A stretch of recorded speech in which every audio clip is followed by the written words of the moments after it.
there, and thanks for joining us. I'm Alexis Rogers, and we're taking a live look out over the metro on this sunny February Friday.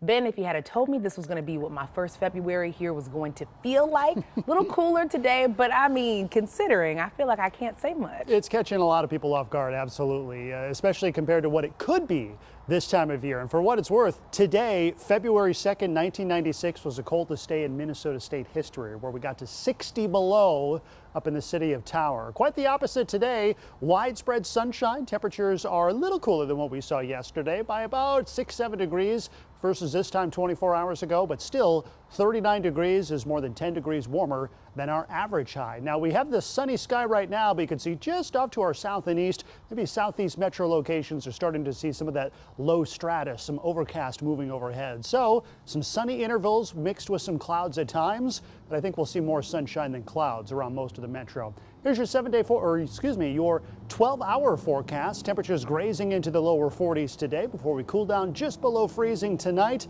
It gets even warmer as we head into the weekend, and we even have a few 50-degree days in the forecast, which we'll talk about coming up, Alexis. Oh man, we're waiting on it. Thank you. Yeah. But what this weather did not provide is a shadow or reason to hide. Glad tidings on this Groundhog Day. An early spring is on the way.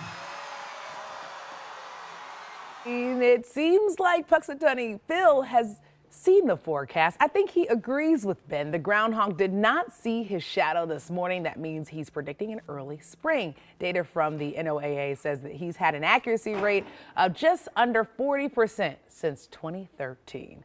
Well, with the ongoing warm temperatures, the DNR tells us that even smaller bodies of water like ponds and drainage ditches can be just as dangerous as larger lakes. That's why today experts are urging parents to please keep an eye on your kids and let them know that the ice is never safe to go on alone. If they do fall through, even if they know how to swim in warm water, it's not the same when you fall into cold water. And it's really easy to gasp from the cold shock and drown. So just sharing with kids that it's not the same as being in warm water. The DNR is also recommending that you keep your pets on leashes around the ice. And if they do end up running on the ice, don't chase them. They're on 4 feet. Their weight is distributed. And so you have a better chance of falling through than them. A new search warrant shows investigators found several key pieces of evidence in the hit and run death of Dr. Kathy Donovan. Someone hit Donovan near Millie Lack's back in November when she was walking her dog along 169 near the casino.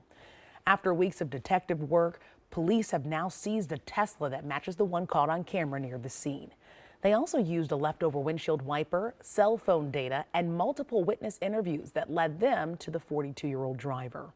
Certainly not saying this is 100% the car or the person. We don't know that yet, but it's one of the more significant breaks we've caught in the case so far. And I don't think they're done yet. I think there's going to be more to come. The important thing at the end of the day is to get it right, because we owe it to the family and we owe it to Dr. Donovan to do that.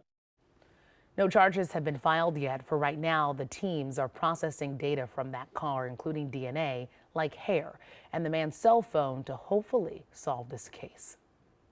Well, today marks 2 years since the death of Amir Locke. He's the 22-year-old black man killed by Minneapolis SWAT officers serving a no-knock warrant. Police were looking for Locke's cousin when they entered the apartment and found Locke asleep on the couch. He woke up and reached for his legally obtained gun when he was shot by officers. Locke's death prompted calls for changes to no-knock warrant policies statewide.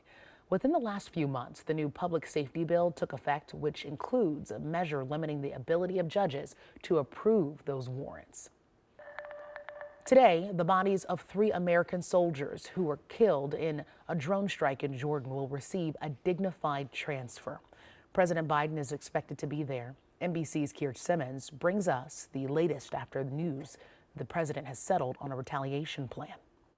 Hey there, good day to you. Overnight, President Raisi of Iran sounding a defiant message, saying we will not start a war, but the ones that want to bully us will be dealt with a strong response as Iran prepares to face that response from the US over the deaths of those 3 American service members at that base in Jordan. Now, meanwhile, the leader of one faction in an umbrella organization called Islamic Resistance in Iraq that organization blamed by the US for the deaths of those US service men and women, saying defiantly, we said it before and we will repeat, we will affirm, we will not stop until we achieve two goals, stopping operations in Gaza and withdrawing of the American occupation in Iraq. That's a very different message from another group in that same umbrella organization which said this week that it was suspending activities. It gives a picture of the confusion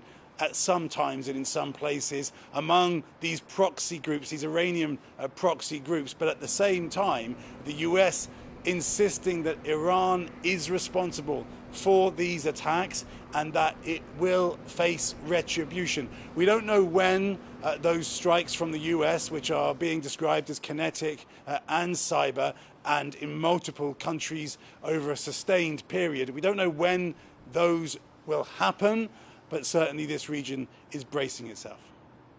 Well, back at home, families with a student headed to college are strapped for time when it comes to filling out the FAFSA form. Here's how it's causing a ripple effect of delays in this year's college admissions process. I'm Gordon Severson. Another delay for colleges and potential students when it comes to financial aid.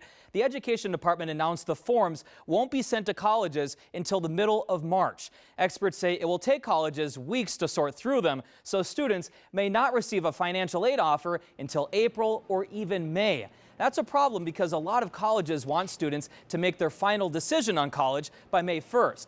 The University of Minnesota is considering an extension to that deadline, and they're preparing to get those financial aid offers sent out as quickly as possible. Well, just a few hours ago, the city of St. Paul began an open discussion on its proposed bicycle plan. It includes 119 miles of new bikeways added to the 218-mile existing network. The city is also considering separated bikeways and paths that could lead to narrower streets. The Twins are getting ready to hit the field again, coming off a historic season. This morning, we were at Target Field as crews backed up their trucks to load up for spring training. They'll leave for Fort Myers, Florida early next week. Their first Major League spring training game is Saturday the 24th, but on the 23rd, they'll play their traditional game against the U of M.